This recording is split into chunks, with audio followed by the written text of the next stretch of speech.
आप सोचते हैं कि आप आतंक को समझते हैं। Think again. आपको अंदाजा भी नहीं है कि इसका पूरा तंत्र चलता कैसे है। भारत के अर्बन आतंकी सेल्स अब पहाड़ों की गुफाओं में नहीं बैठते। वो हमारे ही शहरों में, हमारे ठीक बीच, हमारे ही साथ रहते हैं। मेट्रो में सफर करते हैं, यूपीआई से भुगतान करते हैं, ऑनलाइन पढ़ाई करते हैं और किराए के फ्लैटों में लैब सेटअप करते हैं। आइडियोलॉजी तो केवल शोर करती है, पर उस आइडियोलॉजी की लॉजिस्टिक्स चुपचाप हमारे ही आसपास खुद को स्थापित करती है।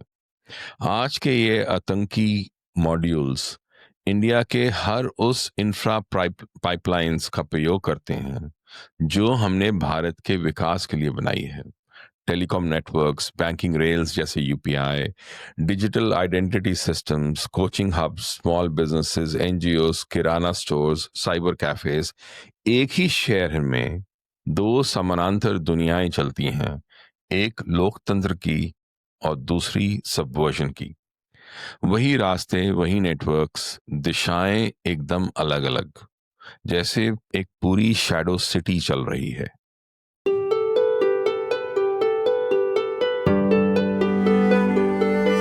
नमस्ते। दृष्टिकोण के विश्लेषण प्रोग्राम में आपका स्वागत है। हम यहाँ प्रोपेगेंडा को चीर कर सच तक पहुंचने की कोशिश करते हैं। आज विश्लेषण में हम इन्हीं शैडो सिटीज की कहानी को समझेंगे। पहले जानते हैं कि ये शैडो सिटी कैसे संगठित होती है। ये सेल्स कोई स्पॉन्टेनियस भीड़ नहीं होते। ये engineered startup style violence systems होते हैं। 3 से 10 लोगों के एक छोटे मॉड्यूल्स बनाए जाते हैं। कोई बड़ा हेडक्वार्टर नहीं होता। हैंडलर्स अलग, मॉड्यूल अलग, ट्रिगर अलग, प्लान अलग, ऑप्टिक्स अलग, रियल इंफ्रास्ट्रक्चर का भरपूर प्रयोग पर आतंकवाद के लिए। ये सेल्स खुद एंटेनाज नहीं बनाते, वो हमारे ही फोन नेटवर्क्स को इस्तेमाल करते हैं। अपनी बैंकिंग नहीं बनाते, वो हमारे ही वॉलेट्स और यूपीआई रेल्स को ट्विस्ट कर लेते हैं। भारत के शहरों में एक इनविजिबल इंजीनियर्ड इकोनॉमी चलती है, जहां इंटेंट तो नॉर्मल दिखता है, लेकिन फंक्शन लीथल होता है। अब बात करते हैं इस शैडो सिटी को फाइनेंस करने वाले फंडिंग आर्किटेक्चर की। Small money but big subversion का प्लान। अर्बन टेरर को सस्टेन करने के लिए पैसा चाहिए। फ्लैट का किराया, SIM cards, explosive chemicals, test deployments, travel का खर्च, फेक आईडीज, कुरियर्स का network, weapons procurement, legal backup, propaganda content creation with global templates and best practices of उनके टेररिस्ट के परिवारों का मेंटेनेंस। लेकिन फंडिंग एक सोर्स से नहीं आती, वो आती है डिस्ट्रीब्यूटेड ट्रिब्यूटरी से। जैसे कितनी ही सारी छोटी छोटी धाराएं मिलकर एक नदी बनाती हैं। इंडिया में फंडिंग फ्लोस के मूल प्रारूप या आर्किटाइप्स कौन कौन से हैं, ये जानने की कोशिश करते हैं। सबसे पहला आता है विदेशी state pipelines, handlers plus money relays के mechanisms. Proxy outfits, ideology tasking abroad से आता है। अर्बन टेरर सेल्स के अंदर हिंसा की दिशा, समय, लक्ष्य और नैरेटिव फ्रेमिंग का निर्णय अक्सर भारत के बाहर बैठे वैचारिक और ऑपरेशनल मेंटर्स या हैंडलर्स के नेटवर्क करते हैं, और उसी से क्यू या उद्देश्य के आधार पर फंड्स भी रिलीज या मोबिलाइज किए जाते हैं। ये सिर्फ पैसे कहां से आएगी बात नहीं है, बल्कि पैसे क्यों और कब आए, इसका लॉजिक आइडियोलॉजी ड्रिवन टास्किंग से तय होता है। फंडिंग आती है थर्ड कंट्री से, जैसे यूएई, नेपाल, कतर, पाकिस्तान से। दूसरा रास्ता है डोमेस्टिक हवाला एंड क्राइम नोट्स का। पोरस बॉर्डर टाउन्स हैं, फोर्स्ड आइडेंटिटीज यूज होती हैं, स्मगलिंग मैकेनिज्म्स यूज किए जाते हैं, डुअल यूज साइबर कैफेज का इस्तेमाल करना आम बात है। इन सब का भरपूर प्रयोग होता है। और तीसरा तरीका है क्राउड फंडिंग और यूपीआई माइक्रो पेमेंट्स। किसी स्टार्टअप की तरह जन कल्याण का मुखौटा खड़ा कर दिया जाता है, क्राउड फंडेड धमाकों और बॉम्बिंग की बारीक प्लानिंग चलाई जाती है। 200, 500, 1000 की लगातार माइक्रो ट्रांसफर्स होती हैं। Size is small but frequency is constant and regular. छोटी रकम से शक नहीं होता और लगातार फ्रीक्वेंसी से सिस्टम को बीट किया जा सकता है। जब 100 करोड़ से बड़े hawala networks, terror financing hubs की investigation, dual use recruitment organisation का एनालिसिस किया गया और क्राउड फंडेड मॉड्यूल प्लॉट्स को समझा गया, तो यह साफ हो गया कि आतंक की असली शक्ति तो ट्रिगरिंग गियर्स और लॉजिस्टिक्स है, जैसे फंड्स, फ्लैट्स, सिम कार्ड्स और एन्क्रिप्शन नोट्स का नेटवर्क। अब आइए समझते हैं टेररिज्म के कोर या ट्रिगर सिस्टम्स को। नैरेटिव स्पार्क से वायलेंट टास्किंग तक की कहानी कैसे बनती है। अर्बन सेल्स इमोशन से नहीं चलते, वो एक इलैबोरेट ट्रिगर सिस्टम से चलते हैं। भारत में ट्रिगर्स क्या हो सकते हैं? Legal flash points, election spikes, politicians के इररिस्पॉन्सिबल और भड़काऊ बयान, जुडिशरी वर्डिक्ट साइकिल्स, डिप्लोमेसी के इवेंट्स, दूसरे देशों में ग्लोबल आइडियोलॉजिकल इवेंट्स, स्थानीय नाराजगी, आक्रोश की घटनाओं को अन्याय की लहर के रूप में पेश करना। ट्रिगर सीक्वेंस को समझिए।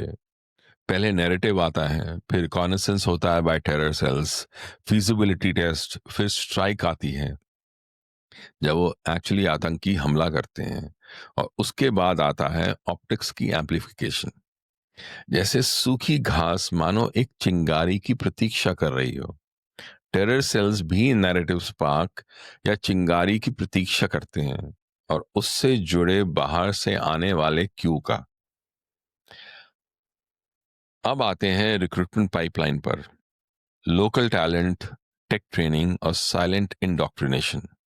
भर्ती की पाइपलाइन में लोकल टैलेंट को ही चुना जाता है, फिर टेक ट्रेनिंग के नाम पर स्किल्स दी जाती हैं, साथ साथ चुपचाप आइडियोलॉजी की घुट्टी, साइलेंट इंडोक्ट्रिनेशन और सोच की री इंजीनियरिंग चलती रहती है। बाहर से लगता है कि करियर बिल्डिंग हो रही है, पर अंदर दिमाग की कोडिंग और मिशन अलाइन रिक्रूटमेंट की तैयारी हो रही होती है। इन सेल्स के रिक्रूटर्स यूनिवर्सिटीज में रिसोर्स स्पॉटिंग करते हैं। Engineering colleges, IT coaching hubs, clinics, law offices, cyber cafes, cultural organisation के fronts, NGO posing as welfare shields, kirana और कुरियर की दुकानें, सेल प्रोफाइल्स बांटते हैं ये सब लोग। पहला प्रोफाइल होता है टेक टैलेंट का। Encryption, IED design, SIM routing के लिए वो यूज किया जाता है। फिर प्रोफाइल 2 इन्फ्लुएंसर्स, ऑप्टिक्स और प्रोपेगेंडा वॉर के लिए। और प्रोफाइल 3 क्राइम नोड्स, वेपन्स और फोर्जरीज के लिए। Profile 4 logistics, movement, courier, anonymity को एस्टैब्लिश करने के लिए। और फिर आता है अंत में रेडिकलाइजेशन स्टैक। ब्रेन वॉशिंग की ये रेडिकलाइजेशन स्टैक पूरी तरह से डिजिटल बेस होती है। शुरुआत तो व्हाट्सएप के छोटे भरोसेमंद ग्रुप्स और सर्कल से होती है, जहां विचार धीरे धीरे सामान्य बातचीत में घोले जाते हैं। फिर टेलीग्राम और टेलीग्राम लाइक चैनल्स को संगठित किया जाता है नैरेटिव टास्किंग के लिए। इंडोक्ट्रिनेशन पीडीएफ्स बनाए जाते हैं, अक्सर एनक्रिप्टेड या हिडन रूप में। ट्रेनिंग सामग्री बनकर फैलाए जाते हैं, जिन्हें पढ़ना ऑलमोस्ट मैंडेटरी बता दिया जाता है। स्टेल्थ मैनुअल्स और digital handbooks step by steps instructions की शक्ल में पहुंचते हैं, जिनका डिजाइन सस्पेशन प्रूफ बना दिया जाता है। कम्युनिकेशन ड्रॉप्स कुछ देर बाद खुद ब खुद गायब हो जाते हैं, जिससे ट्रैकिंग मुश्किल हो जाती है। माइक्रो ऑफलाइन ट्रेनिंग्स होती हैं, घूमते फिरते रोटेटिंग शॉर्ट टर्म स्पेसेस में। चुपचाप ऑपरेटिव्स की सोच और तकनीकी क्षमता दोनों को ही ढाल दिया जाता है। कंटिन्यूअस रेपिटेशन और छोटी छोटी टच पॉइंट्स मिलकर एक सिस्टम की नजरों से बचते हुए एक पूरी मशीन तैयार की जाती है। इनका ट्रेनिंग मॉड्यूल हाइब्रिड ढांचे पर चलता है। ऑनलाइन पीडीएफ से वैचारिक और तकनीकी गुट्टी दी जाती है। ऑफलाइन माइक्रो कैंप्स को सेल्फ डिफेंस या कम्युनिटी वर्कशॉप्स का मखौटा पहनाया जाता है, और फिर यूज किया जाता है। आतंकी गतिविधियों के लिए पर्पस स्पेसिफिक फ्लैट्स लगातार रोटेट किए जाते हैं ताकि कोई निशानी न रहे। टास्किंग पूरी तरह से कंपार्टमेंटलाइज्ड रहती है। हर सदस्य को अलग अलग काम और जिम्मेदारी दी जाती है। टास्क छोटे, सुरक्षित और आपस में बटे होते हैं। चाइना, पाकिस्तान, गल्फ, ईयू जैसी जगहों से नैरेटिव टास्किंग ऑपरेशंस किए जाते हैं। लेकिन लोकल लोग, हमारे और आपके जैसे लोग, रिक्रूटमेंट फनल को बिना जाने समझे इनोसेंटली और अननोइंगली हेल्प कर देते हैं। फिर एक डिजिटल स्टैक है, कम्युनिकेशन पाइप्स, सिम कार्ड्स और डेटा घोस्ट्स। कम्युनिकेशन लेयर्स पूरी तरह इंजीनियर्ड हैं ताकि ट्रैकिंग असंभव हो। जैसे burner phones third party IDs पर खरीदे जाते हैं, ऑफन यूजिंग बोरोड और fake documents. SIM cards multiple vendor से सोर्स किए जाते हैं और स्वैप किए जाते हैं बार बार to break the patterns. Encrypted apps like Signal type platforms messages आते ही गायब हो जाते हैं। वीओआईपी रिलेज को यूज किया जाता है to bounce through the servers abroad, Dubai में, यूरोप में, साउथ ईस्ट एशिया में, ताकि कोई डायरेक्ट ट्रेस नहीं रहे। फिर क्लाउड ड्राफ्ट्स को बहुत यूज किया जाता है। गूगल ड्राइव डॉक्यूमेंट्स के हेडर या ईमेल ड्राफ्ट्स को आजकल मॉडर्न डेड लेटर नोट्स की तरह इस्तेमाल किया जाता है। संदेश असल कंटेंट में नहीं, बल्कि document title, outline header, footer notes या ड्राफ्ट बॉडी में कोड स्टाइल लाइंस की तरह छिपा रहता है। ये पब्लिश या शेयर जैसा नहीं दिखता, बल्कि नॉर्मल एडिटिंग एक्टिविटी लगता है। लॉग्स में भी सिर्फ ये फाइल एक्सेस या ड्राफ्ट के सेविंग की जैसे दिखता है। कोई एक्चुअल मैसेज ट्रांसफर नहीं होता, इसलिए सस्पेशन भी कम रहता है और ट्रेस तो लगभग जीरो रहती है। फिर आता है स्टेगनोग्राफी, उसका प्रयोग किया जाता है। स्टेगनोग्राफी एक ऐसा तरीका है जिसमें किसी गुप्त जानकारी को, सीक्रेट डेटा जो मैसेज होता है, उसको किसी सामान्य से दिखने वाली एक फाइल, जैसे टेक्स्ट, ऑडियो या इमेज जैसी फाइल के अंदर छुपा दिया जाता है, ताकि देखने वाले को लगे कि यहां कुछ नहीं छुपा। देखो, क्रिप्टोग्राफी में संदेश तो दिखता है, बस पढ़ा नहीं जाता। स्टेगनोग्राफी में संदेश दिखता ही नहीं है। साइबर कैफेज सेटअप किए जाते हैं near the porous borders to provide anonymity, वो भी यूज किए जाते हैं। फोन डिस्कार्ड हो जाते हैं, डेटा गायब हो जाता है, किसी लॉग, रिकॉर्ड या इंफॉर्मेशन का कोई नामो निशान नहीं रहता। हैंडलर सुरक्षित रहता है, उस पर शक की परछाई भी नहीं पड़ती। नेटवर्क अदृश्य रहता है, सिस्टम की पकड़ से बहुत दूर। मिशन बिना रुकावट चलता रहता है और सूचना बहती रहती है, पर सबूत नहीं मिलते। संदेह आखिरकार हार जाता है और तंत्र अंधा रह जाता है। आतंक का संचालन इसी तरह से जारी रहता है। अब भारत ने अपने डिफेंस के लिए क्या किया है, हम उसकी बात करते हैं। भारत ने 26/11 के बाद इंस्टीट्यूशनल रीबूट किया था। नेशनल इन्वेस्टिगेशन एजेंसी एनआईए सारे नेटवर्क्स को मैप करता है। NATGRID connects 21 Indian databases, state ATS and STF counters, local modules. Legal instruments extend custody and seizure ambits. Money tracing is done through the Financial Intelligence Unit and Enforcement Directorate. But सबसे बड़ा बचाव और detection mechanism government surveillance नहीं है, citizen है।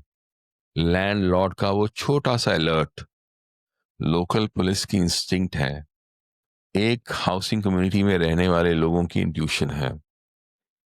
अब समझते हैं कि ये सारे टेरर सेल्स आखिर कैसे कमजोर पड़ जाते हैं।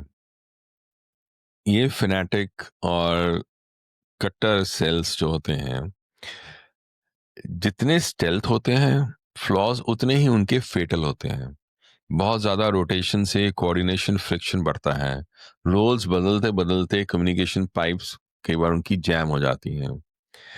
क्राउड फंडेड ब्लास्ट प्लॉट्स में फंड इनफ्लो ट्रेसेबल बन जाता है, जिससे फोरेंसिक एक्सपोजर का रिस्क कई गुना बढ़ जाता है। फेक आईडीज शुरू में तो एनोनिमिटी देती हैं, पर बाद में एनालिटिकल रीमैपिंग के दौरान वो एक स्ट्रॉन्ग नोड्स बन जाते हैं। यूपीआई इकोसिस्टम के माइक्रो फ्रीक्वेंसी पैटर्न्स इन्वेस्टिगेटर्स के लिए ह्यूमन टू मनी ग्राफ बनाने के लिए बहुत काम आते हैं। सबसे बड़ा ब्रेकर होता है पब्लिक अवेयरनेस का रहना। सतर्क सिटीजन्स, लैंडलॉर्ड्स एंड इन्फॉर्मर्स जो किसी भी प्लॉट को जल्दी डिस्टर्ब करने में सबसे बड़े सहयोगी होते हैं। आखिरकार स्ट्रॉन्गेस्ट सेल्स आइडियोलॉजी से नहीं, बल्कि लॉजिस्टिक्स और एग्जीक्यूशन के फ्रैक्चर होने से गिरते हैं। इसीलिए सबसे बड़ा मैकेनिज्म कोई सिक्योरिटी इक्विपमेंट या एंटेना नहीं होता, भारत का जागरूक नागरिक है। आज की मॉडर्न सिटीज जैसे किसी भी देश में हो, डेंजरस नहीं होते, आतंकी उन्हें डेंजरस बना देते हैं। Democracy uses finance and infra pipes for progress, but terror uses those very pipes for subversion. Ideology तो एक हेडलाइन है, बस एक सुर्खी मात्र है। लॉजिस्टिक्स ही असली ब्लड स्ट्रीम है जिससे पूरा तंत्र चलता है। इस शैडो सिटी को डिकोड करना ही सिक्योरिटी की असली परिभाषा है। हम सबका आने वाला कल इसी से निर्धारित होता है कि हम आप कितने सतर्क हैं, और क्या हम इस आतंक की शैडो सिटी को समय रहते पहचान भी पाएंगे या नहीं। दिस इज दृष्टिकोण, जहां हम खबर पढ़ते नहीं, खबर के पीछे का सच देखने की कोशिश करते हैं। इस वीडियो को शेयर कीजिए, सब्सक्राइब करो, बेल आइकॉन दबाओ और कमेंट्स में मुझे बताओ कि क्या हम भारत के शहरों में विचार की नहीं बल्कि व्यवस्था की चुपचाप सबवर्जन करने वाली शैडो नेटवर्क्स को समय रहते पहचान पाएंगे, या फिर आतंक की साइलेंट लॉजिस्टिक्स को लोकतंत्र, टेक प्लेटफॉर्म्स और फिनटेक रेल से डिस्कनेक्ट करने की लड़ाई हमेशा से देर से ही शुरू कर पाएंगे। Please let me know. जय हिंद।